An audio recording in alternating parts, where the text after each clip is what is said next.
You were charged of driving while intoxicated, second offense. You were facing up to a year in jail and or a $4,000 fine.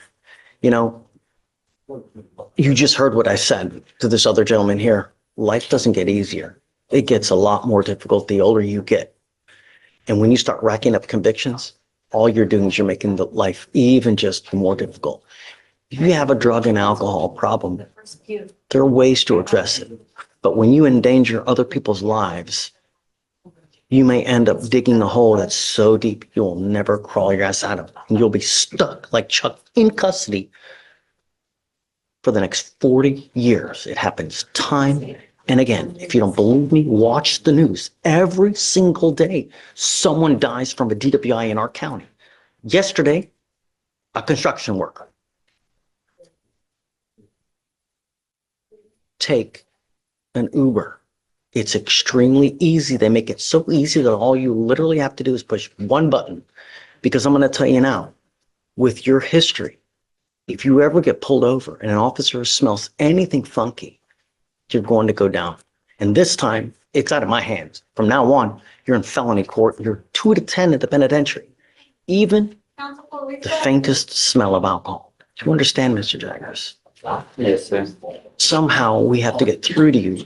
Hopefully it doesn't take the fact that you sit there charged with a 5 to life case because you've done something that just can't get out. Get a clue.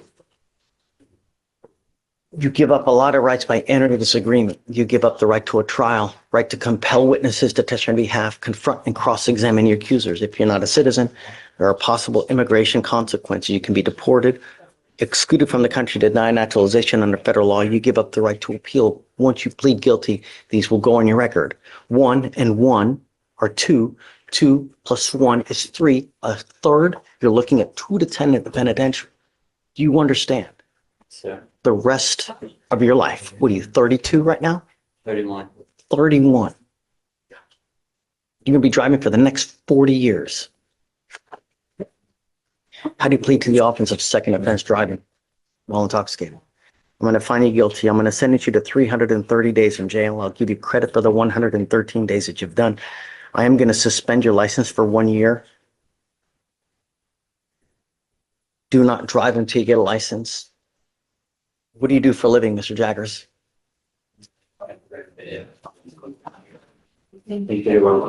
How much money do you make a month? 0 right now. I'm appointed to this case, Judge. So you're working for free? What? Yes. I don't know. Well, why would we reward him? He was to obtain a device he just never did. He doesn't have a vehicle, Your Honor.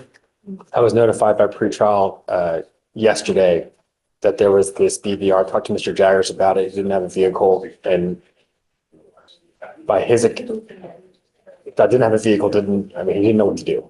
But he's here today. So you just do whatever you want? I mean, this is continue to happen over and over and over. I mean, He spent, better part of 4 months, 3 months in jail, awaiting resolution of this case.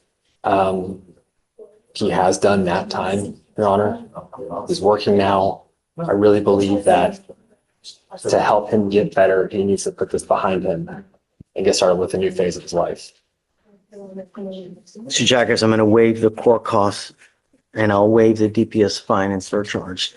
Just take a damn Uber, man. It's not hard. One button on your phone. All this could be avoided by hitting one button on your phone. All right. Good luck. Thank you, Judge. Carlos Barrera.